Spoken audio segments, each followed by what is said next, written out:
नमस्कार दोस्तों, आपकी सोनल चैनल में आपका स्वागत है। तो दोस्तों, आज की कहानी जो मैं सुनाने जा रही हूँ वो मैंने रेडिट से ली है। कहानी सुनाने से पहले आप मेरे चैनल पर नए हैं तो मेरे चैनल को सब्सक्राइब कर लें और साथ ही बेल आइकन को प्रेस करें ताकि आपको हमारे आने वाले हर वीडियो की नोटिफिकेशन मिलते रहें। और आप हमें फेसबुक पेज में देख रहे हैं तो उसे लाइक ज़रूर करें। तो अब हम बढ़ते हैं कहानी की तरफ। यह एक सत्य और आंखों देखी घटना है। हमारा गांव गोड्डा ज़िले में पड़ता है।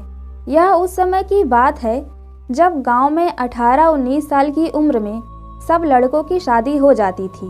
उनमें से एक मेरा दोस्त रमाकांत भी है। उसकी शादी 3 साल पहले हो चुकी थी और अब उसका गौना भी आ गया था। उसकी बीवी बहुत निडर थी। इसको मैं निडर इसलिए बता रहा हूँ कि उसकी निडरता एक दिन बहुत भारी पड़ गई थी। 3-4 साल पहले तक गांव की अधिकतर औरतें सुबह सुबह उठकर नित्य क्रिया के लिए खुले मैदान में जाती थी। वो भी जब गांव के पुरुष लोग सो रहे हों तब जाती थी। कुछ दिन बीत गया तो अब रमाकांत को एक सुंदर सी बेटी हुई। बेटी अभी 8 महीने की थी। उस समय उसकी बीवी सुबह सुबह अकेले उठकर खेत में चली गई और अपनी सासू माँ को या फिर अपनी जेठानी को भी नहीं जगाया। वह अकेली ही चली गई क्योंकि वह तो बहुत निडर थी। लेकिन उस समय वह ना तो हाथ में चाकू और ना ही माचिस लिया।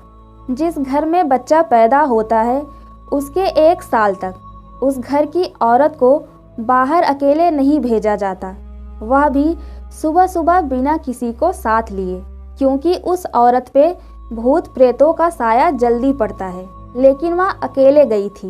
वहाँ एक बरगद का पेड़ था, उसमें एक चुड़ैल थी जो उसके अंदर आ गई। जब रमाकांत की औरत खेत से आई तो लोटा फेंककर पलंग पर बैठकर गाना गाने लगी। बगल में ही खाट पर लेटी हुई उसकी बच्ची जोर जोर से रो रही थी, लेकिन वह तो गाने में व्यस्त थी इसलिए उसे सुनाई नहीं दिया। इतना देखकर रमाकांत चिल्लाने लगा कि बेटी को उठाओ, क्या तुम्हें सुनाई नहीं दे रहा है कि वह रो रही है? फिर भी बीवी ने जवाब नहीं दिया। तब तक रमाकांत की भाभी आ गई और वह समझ गई कि यह कौन है और रमाकांत को इशारा किया कि जाओ दादाजी को बुला लाओ। इतना सुनते ही रमाकांत समझ गया कि मेरी बीवी के ऊपर कोई चुड़ैल का साया है। तभी भाभी ने दादाजी का नाम लिया। तब तो रमाकांत पलंग पर बैठकर दादागिरी झाड़ने लगा और बोला कि तुम कौन हो, यहाँ पर क्यों आई हो, क्या तुम मुझसे शादी करना चाहती हो? तब तक गांव की कुछ औरतें और पुरुष इकट्ठा हो गए। चुड़ैल ने कहा कि मुझ में तुम्हें क्यों दिलचस्पी हो रही है, क्यों मुझसे शादी करने के लिए आतुर हो? तो रमाकांत झट से बोला कि मैं कुछ काम धंधा तो करता नहीं, लेकिन अगर तुम साथ रहोगी तो धन दौलत लाती रहोगी। चुड़ैल ने हंसकर बोला, ऐसा कुछ नहीं होता।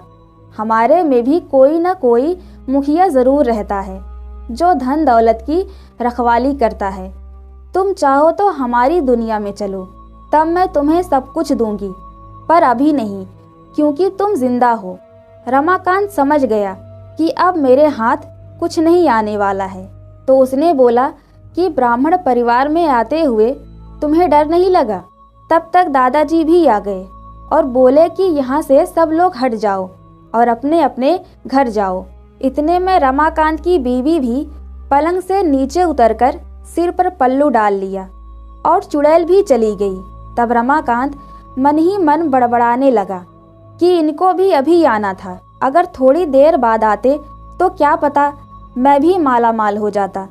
बेचारा रमाकांत बहुत दुखी हो गया। दोस्तों, ये कहानी आपको कैसी लगी? अच्छी लगी हो तो लाइक करें, शेयर करें और कमेंट बॉक्स में जाकर कमेंट ज़रूर करें।